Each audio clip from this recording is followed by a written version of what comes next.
دي حكاية لازم تتحكي. جيل كان المفروض يدخل التاريخ، جيل الناس قالت عليه ده لو ما لعبش نهائي يبقى في حاجة غلط حصلت، والغلط ده حصل فعلا. دي قصة منتخب بلجيكا، الجيل اللي كسب تعاطف الناس لكنه خسر كل حاجة. أنا جاي أحكي لك فيلم من بطولة هازارد ولوكاكو وكيفن دي بروين. لما أقول لك منتخب بلجيكا، إيه أول حاجة هتيجي في دماغك؟ أكيد مش البطولات، بس تعالى كده نسأل السؤال الصح ونرجع لورا شوية. هو امتى منتخب بلجيكا ده كان عنده فعلا سكواد قوي يقدر ينافس على بطولة ويكسبها وترشحه ان هو داخل يكسب البطولة دي؟ لحد سنة 2014 منتخب بلجيكا كان من المنتخبات المحترمة اللي تعمل لها ألف حساب، لكنه ما بينافسش على بطولة، يعني آخره يخرج من دور ال 16 ويبقى عمل اللي عليه وزيادة. لكن بعد كده الدنيا بتتغير ويطلع لنا جيل ولاعيبة من أحسن أكاديميات أوروبا. هازارد اللاعب اللي كان بيرقص أي حاجة تيجي قدامه، لدرجة إن في سنة من السنين كان بيتقارن بكريستيانو وبميسي.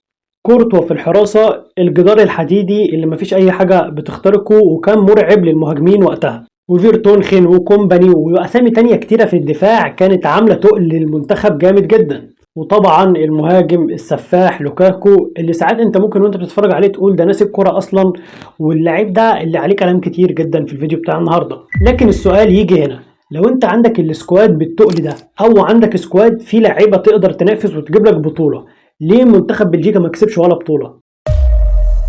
كأس العالم 2018 بلجيكا دخلت البطولة دي وهي أحد المنتخبات المرشحة وبقوة إنها تاخد البطولة، لدرجة إن في ناس كانوا مرشحينها المرشح الأول إنه يكسب البطولة دي، وفعلا ما كدبوش خبر، وفي أول كده دور المجموعات كانوا بياكلوا الأخضر واليابس زي ما بيقولوا، وكانوا عاملين اللي عليهم وزيادة. ومن الأداء اللي عملوه في دور المجموعات الناس كلها انبهرت وقالت لا ده فعلا هينافسوا بقوة وممكن يلعبوا النهائي. هازارد بيرقص اللي يجي قدامه يمين وشمال، دي بروين بيعمل اسيستات، لوكاكو بيسجل والدنيا مفتوحة معاه. دور ال 16 بقى هنا وكانت المفاجأة الكبيرة، ومش عايز اقول ان اول اختبار حقيقي ليهم لانهم كانوا بيلعبوا منتخب اليابان، لكن اليابان عمل مفاجأة وكان كسبان 2-0 ومتقدم، وخلاص امال الناس قالت ان خلاص كده بلجيكا خرجت من دور ال 16 وودعت البطولة. لكن يفاجئونا ويعملوا ريمونتادا ويسجلوا الهدف الاول في الثاني ويتعادلوا، وفي اخر المباراة يسجلوا الهدف الثالث في مباراة دراماتيكية جدا جدا من احسن الريمونتادات اللي انا اتفرجت عليها، ويتأهلوا لدور الثمانية. لكن في سؤال هنا، هل الريمونتادا دي هي بداية البطولة الحقيقية ليهم، ولا دي آخر حاجة حلوة هنشوفها في البطولة لمنتخب بلجيكا؟ أخيرا منتخب بلجيكا بيوصل لنص النهائي قدام فرنسا.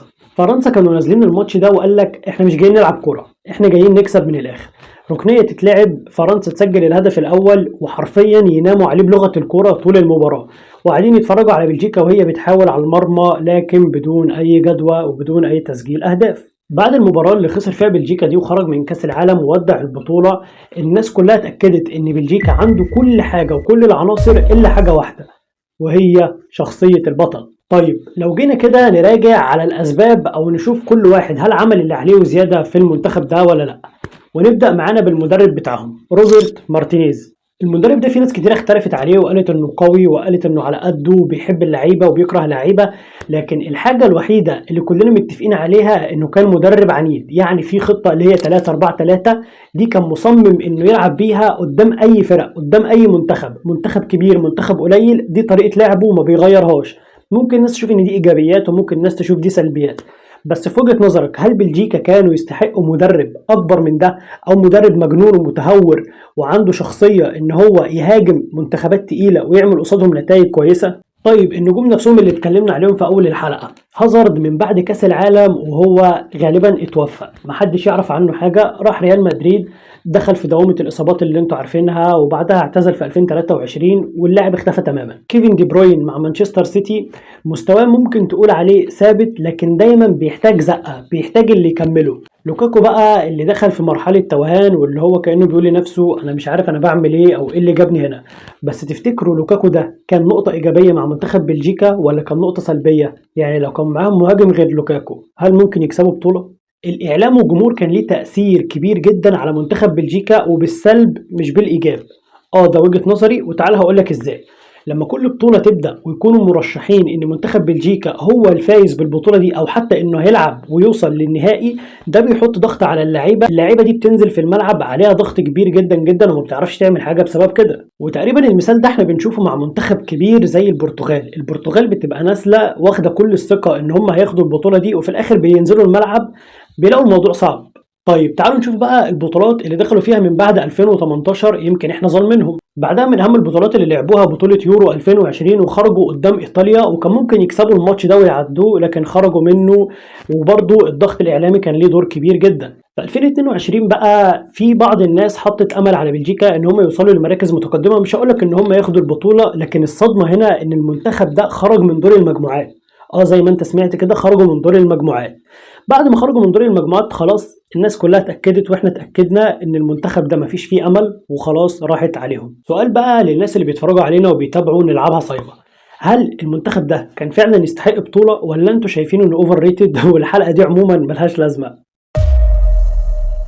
جيل هيتكتب في التاريخ مش عشان هو كسب، علشان فشل انه يكسب رغم انه كان قادر يكسب في بعض المواقف. فاكر لما قلت لك في اول الحلقة ان انت هتتفرج على فيلم؟ اهو الفيلم بتاعنا خلص النهاردة، لكن للأسف النهاية كانت حزينة. سؤال اخير بقى ليكو، لو انت كنت مدرب بلجيكا في كاس العالم 2018 كنت هتعمل ايه؟ ما تنساش تسيب لي رايك في الكومنتات، يمكن ناخد رايك ده ونعمل عليه حلقة جديدة. كان معاكم ابراهيم من برنامج نلعبها صايمة، وما تنساش الكرة مش اكل بس احنا جعانين كورة.